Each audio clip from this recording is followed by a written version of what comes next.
Bismillahirrahmanirrahim. Assalamualaikum warahmatullahi wabarakatuh.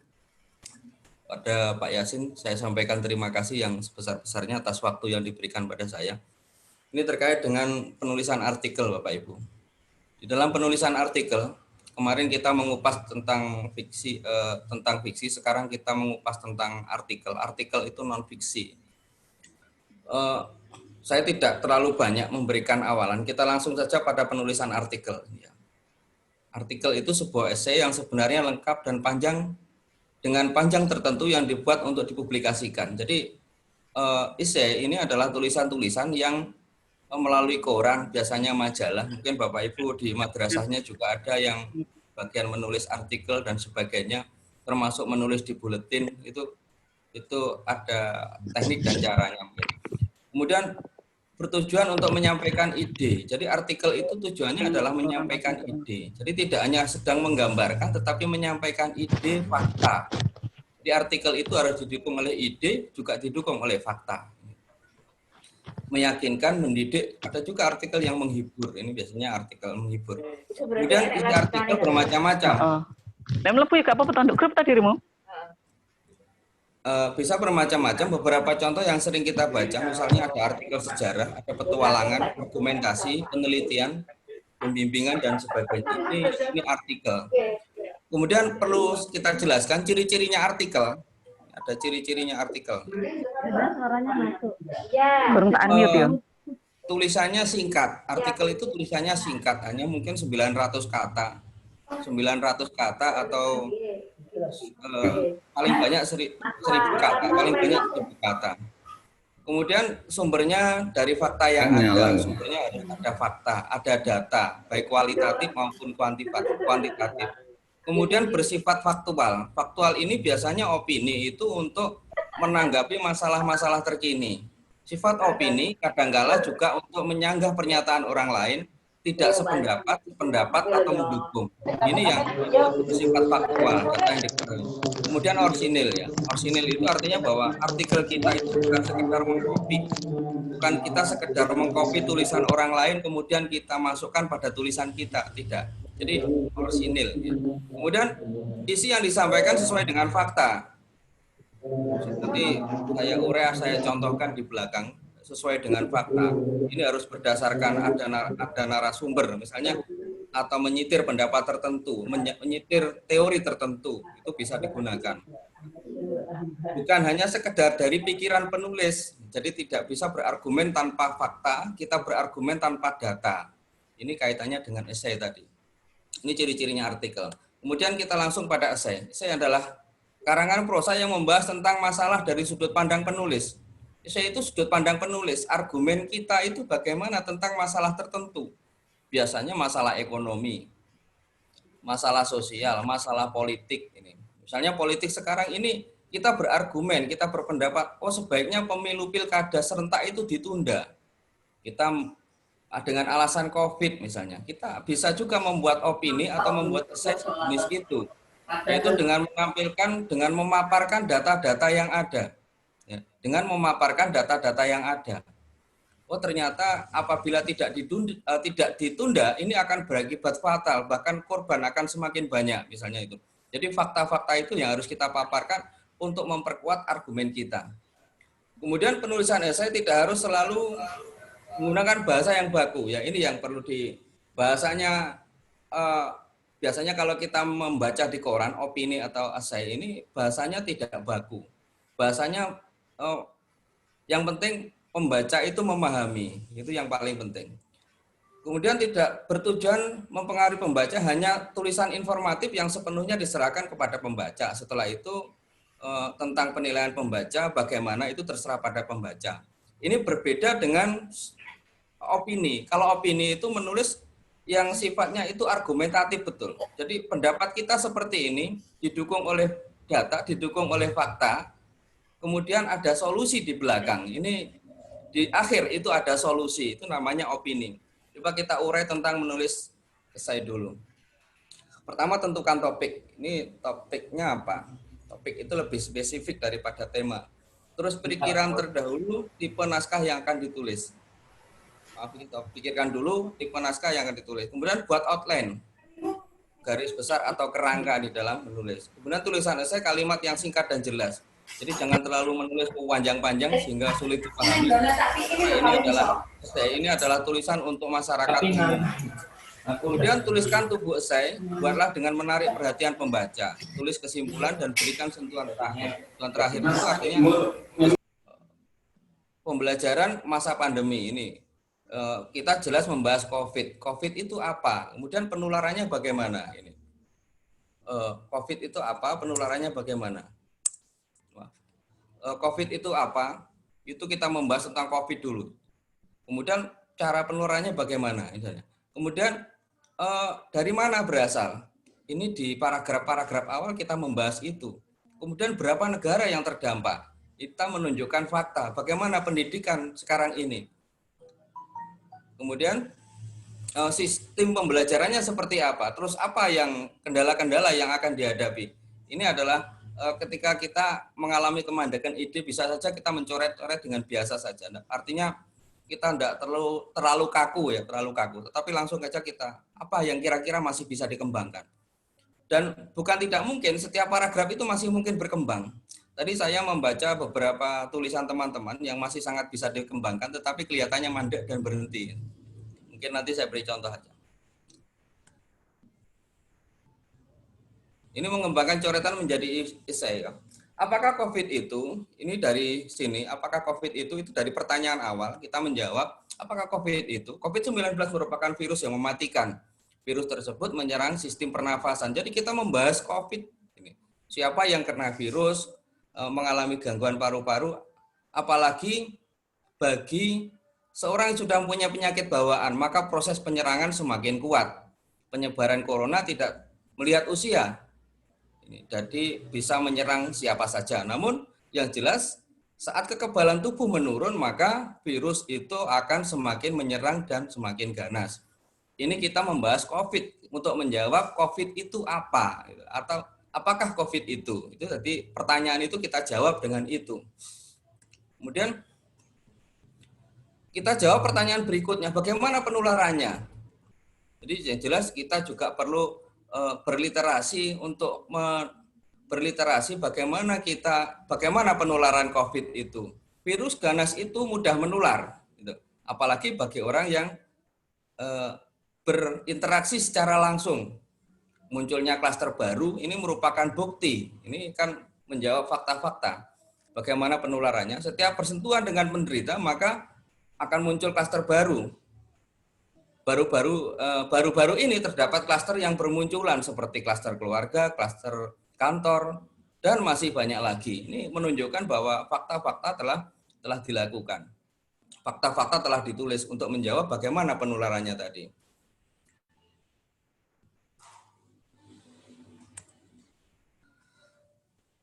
Kalau ini mengembangkan cerita, saya pikir tidak perlu karena kemarin sudah saya ulas tentang fiksi itu.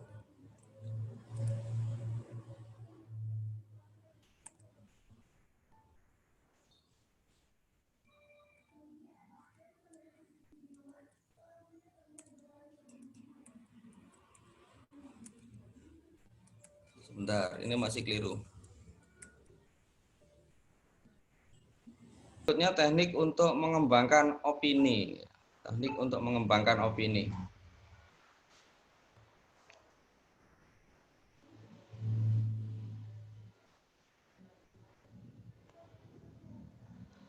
Dalam mengembangkan opini, ini ada 3 hal penting, ada 3 pokok dalam mengembangkan opini, dalam menulis opini. Opini ini berbeda dengan esai. Esai itu bisa dilakukan, bisa ditulis yang sepanjang waktu. Artinya kalau opini ini cenderung lebih faktual, lebih kaitannya dengan masalah yang terjadi saat ini. Dalam menulis opini ada 3 hal penting yang harus kita perhatikan. Yang pertama adalah yang biasa saya sebut dengan MAS atau MAS ini, teori MAS. Yang pertama adalah masalah, yang kedua adalah solusi, yang ketiga adalah kedua adalah analisis, yang ketiga adalah solusi. Maaf ini saya cari kok belum Pak. Saya cari dulu.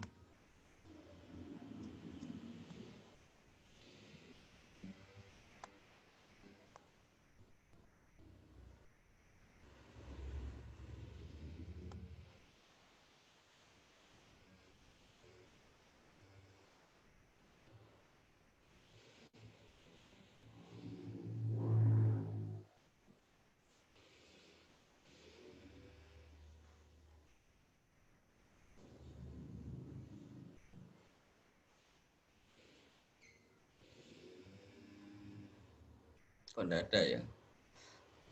Udah langsung aja. Yang pertama adalah solusi. Yang pertama adalah masalah. Jadi di dalam masalah ini artinya kita mengungkapkan masalah-masalah apa yang ada di dalam masalah-masalah apa yang akan kita ungkapkan di dalam opini kita.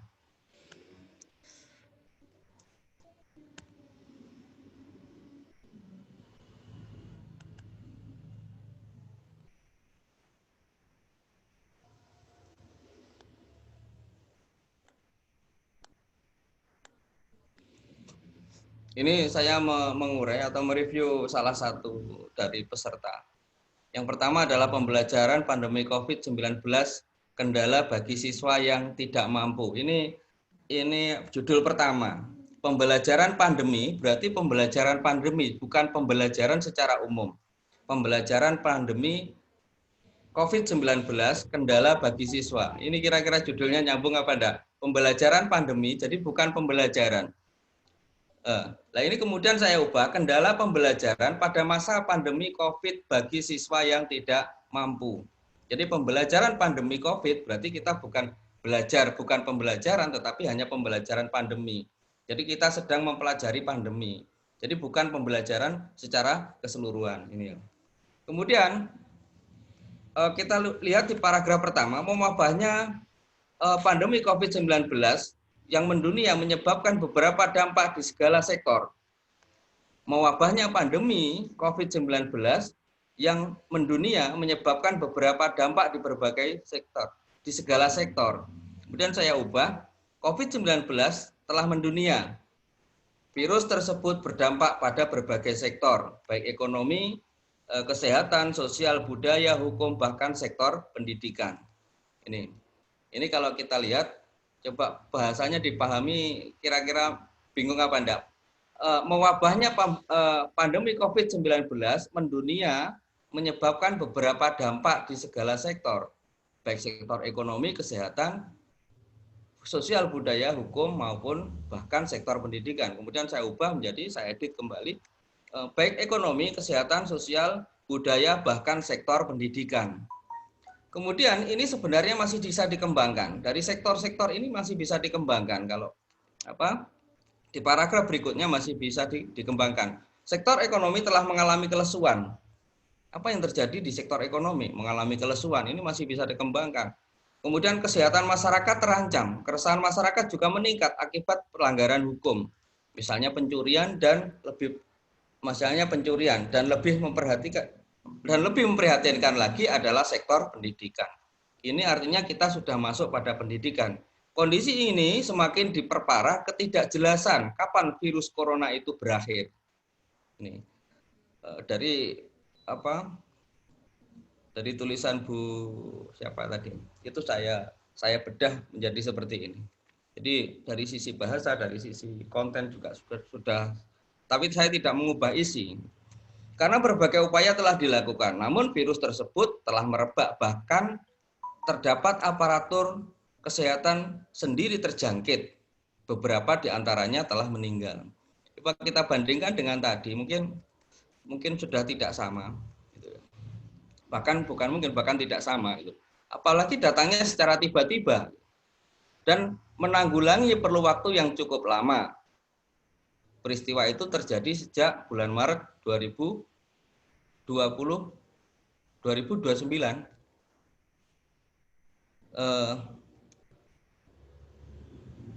Banyak hal tersebut dilakukan oleh pihak masyarakat ternyata belum membuahkan hasil yang maksimal. Nanti monggo di persa nih, ada perubahan apa tidak. Kan saya tidak mengubah konten, tetapi mengubah redaksi. Proses pencegahan dan pengobatan wabah COVID-19 harus kompak dan serentak supaya bisa memutus rantai penyebarannya. Namun kenyataannya yang terjadi belum semua siap. Ini dikatakan belum semua siap. Kan tidak sebenarnya kan semua ada yang siap juga, tidak semua siap kan. Ada yang masyarakat yang sudah siap. Jadi kalau di sini bahasanya kami rubah, proses penanggulangan wabah COVID-19 harusnya dilakukan secara kompak dan serentak agar bisa memutus rantai penyebarannya. Namun kenyataan yang terjadi banyak yang belum siap dengan protokol, banyak yang belum siap, banyak dan semua itu tidak sama. Kalau semua itu berarti semuanya, kalau banyak artinya ada yang sudah sadar.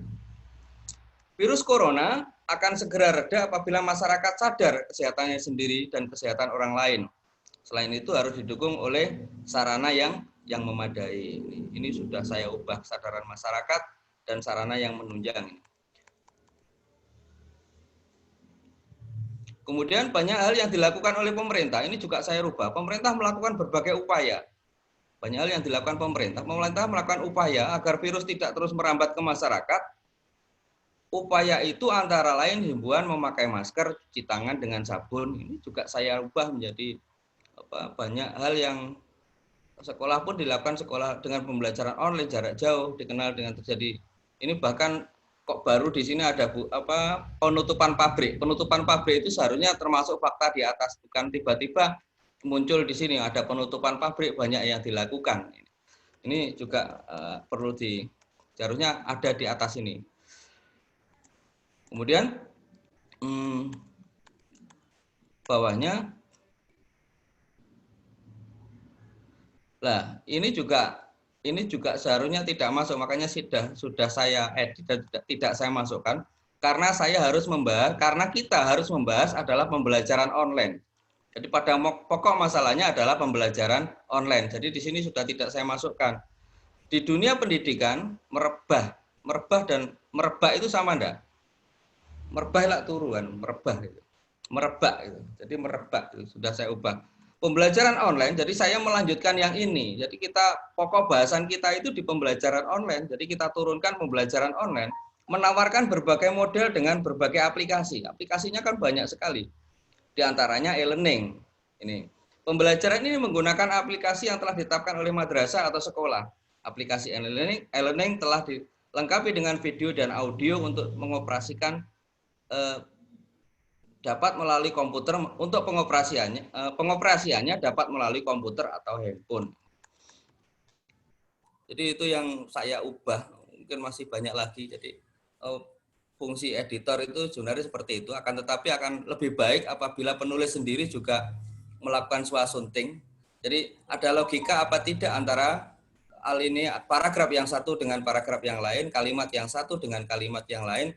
Juga jangan sampai terjadi ambigu. Ambigu itu mempunyai makna ganda. Seakan-akan seperti ini tadi, semua masyarakat, padahal tidak semua masyarakat yang tidak sadar. Ada masyarakat yang sadar, hanya banyak masyarakat yang belum sadar. Itu hal-hal seperti itu kelihatannya kecil, akan tetapi juga apabila diterjemahkan maka terjemahannya juga berbeda. Gitu.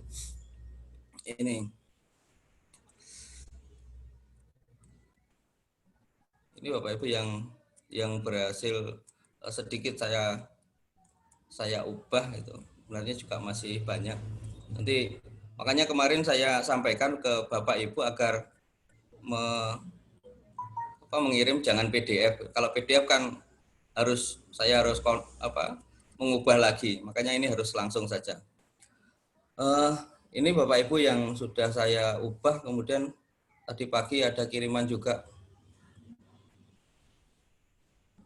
Kita mencoba.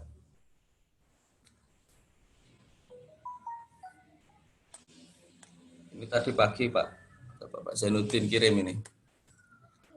Pak Zainuddin kirim, saya sudah minta izin untuk dikupas.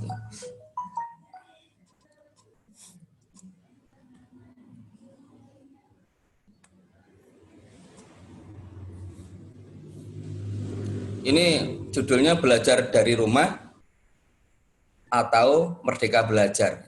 Awalnya pandemi COVID-19 kapan berakhir? Bukan itu yang dihadapi saat ini, tapi kapan siswa masuk ke madrasah.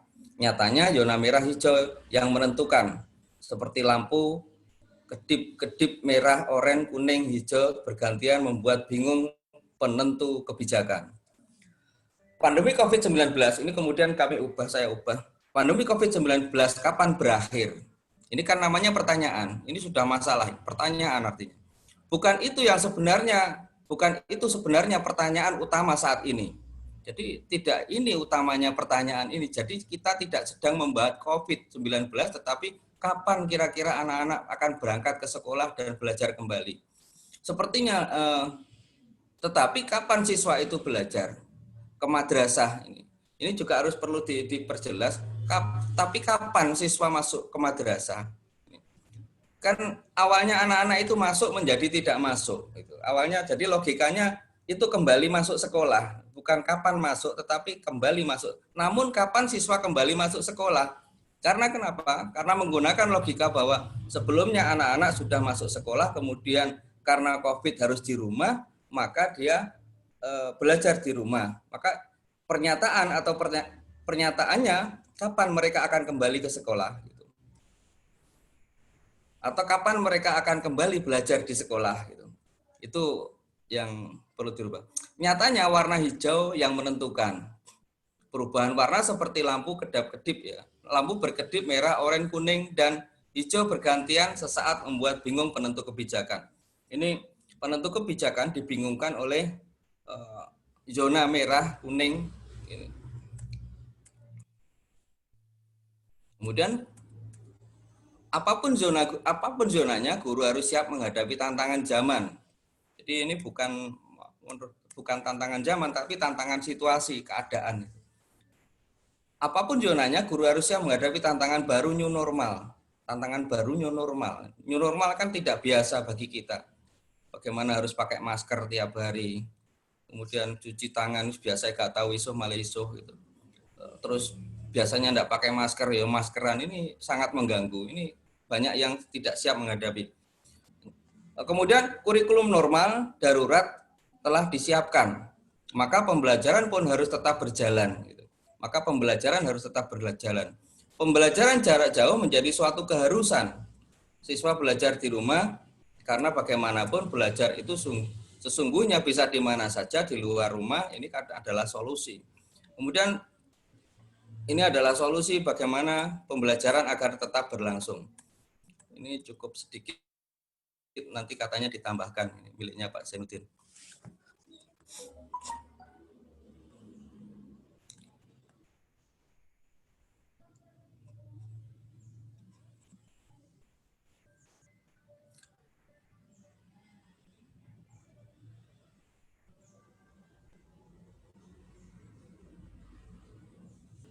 Ini ya, kembali ke opini tadi.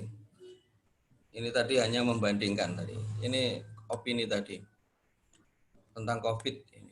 Yang pertama adalah masalah.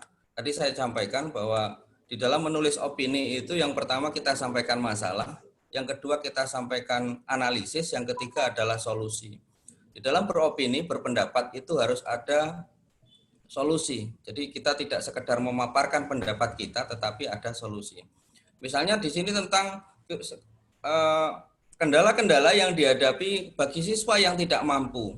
Bagi siswa yang tidak mampu bagaimana? Artinya pembelajaran. Karena bagaimanapun kalau saya baca di sini e-learning ini ternyata ada kendala. Misalnya ada siswa yang tidak mengumpulkan karena tidak mampu, tidak punya HP. Maka solusi-solusi yang ditawarkan ini seharusnya ada. Misalnya apakah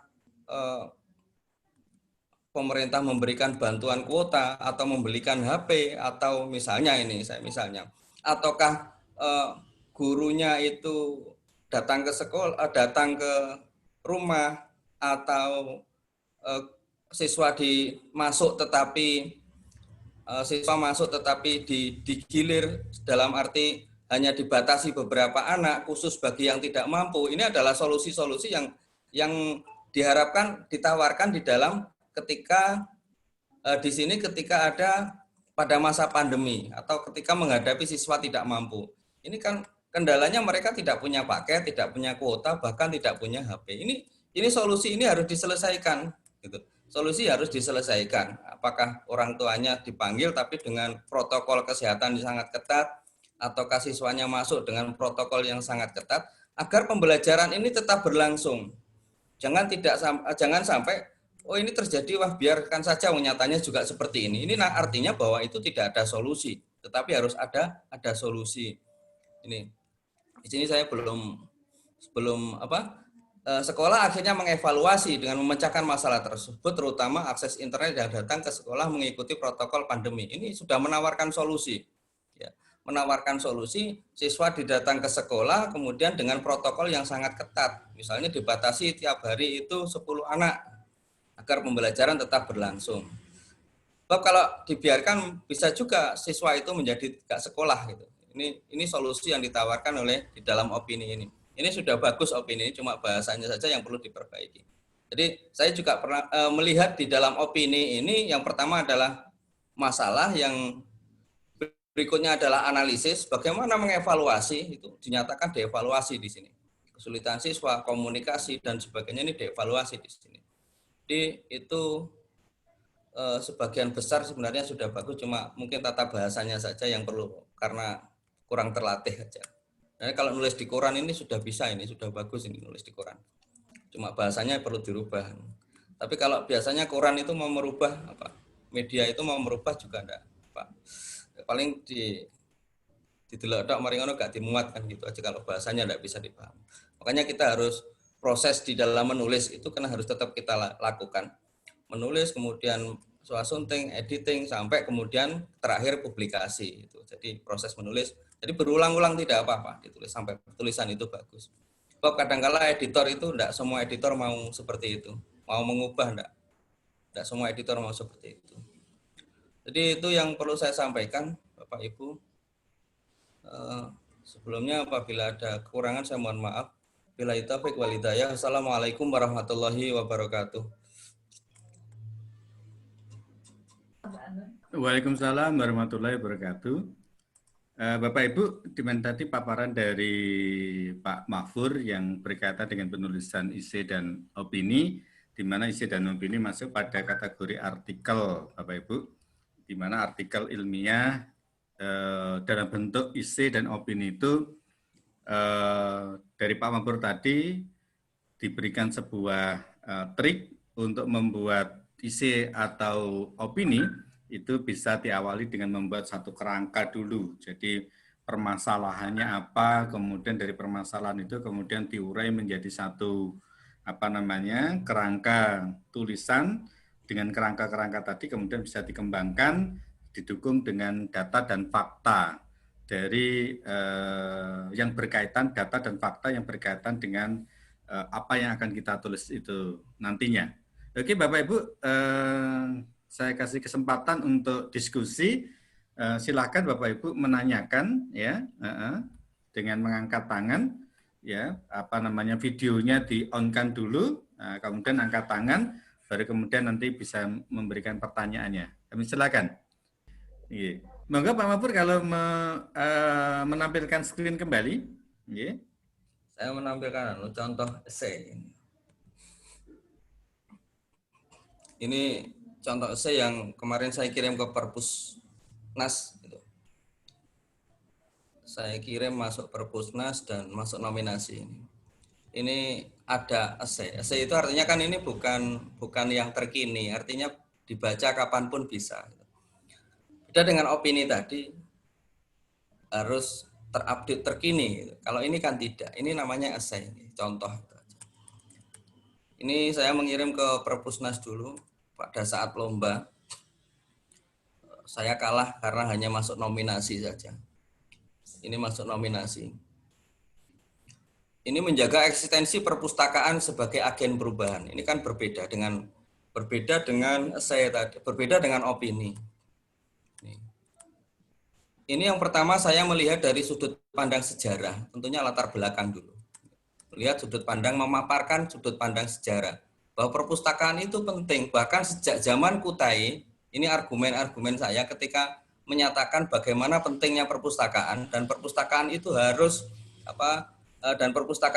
menjadi motor dalam gerakan literasi. Ini sudah zaman sejak kerajaan Kutai. Ini argumen-argumen saya ketika bahwa perpustakaan itu sebagai agen peradaban. Kemudian zaman kolonial ini juga menjadi perhatian. Jadi penguasa pada saat dari masa ke masa, sejak zaman Kutai, zaman kolonial Belanda, ini mempunyai kepedulian yang tinggi terhadap COVID. Nyatanya apa? Nyatanya faktanya bahwa banyak tulisan-tulisan yang hingga kini itu masih digunakan. Ini namanya esai Bapak Ibu, bukan opini. Karena apa, tulisan ini kan bisa berlaku sampai kapanpun. Sedangkan opini ini kadang hanya 1 bulan gitu. Umurnya hanya 1 bulan. Setelah dimuat di majalah, di koran, selesai. Kalau ini tidak, gitu. Bedanya itu sebenarnya. Catatan tersebut menunjukkan dokumen di perpustakaan mempunyai peran penting dalam transformasi peradaban. Jadi ini merupakan bentuk. Gitu. Terus kemudian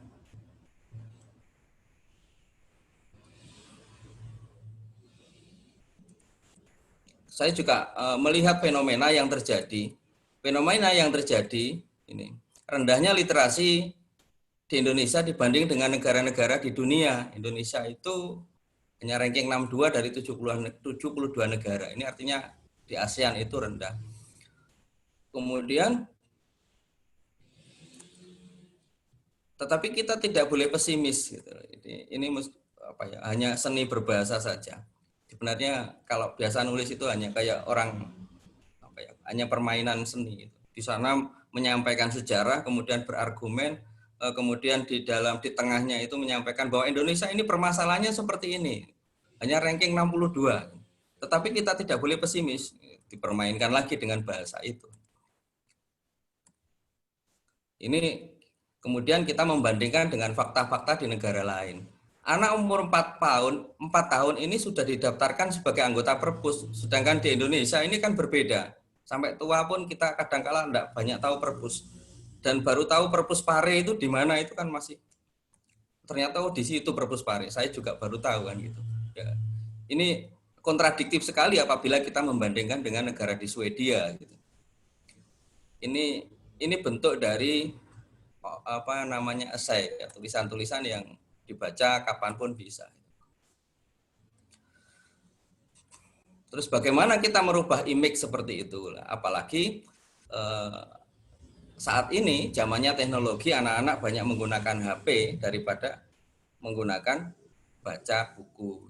Akhirnya muncul ide yaitu perpustakaan digital. Ini sebenarnya esai ini yang dulu pernah saya. Ini contoh. Nanti saya share saja nanti biar bisa jadi contoh. Saya share di grup. Ini perbedaannya esai. Terus kalau opini mungkin pernah saya di media itu. Nanti saya beri contoh juga agar bisa dijadikan rujukan bagaimana menulis esai dan menulis. Nah ini ada sumber-sumber bacaan saya sebutkan di sini. Ini pedoman akreditasi madrasah sekolah ini saya sebutkan. Jadi ini di dalam penulisan esai saya sebutkan di sini. Daftar sumber bacaan. Jadi ini nanti saya share saja Bapak Ibu biar bisa membaca. Jadi contohnya esai itu. Jadi itu Bapak Ibu. Mungkin Pak Yasin menambahkan monggo.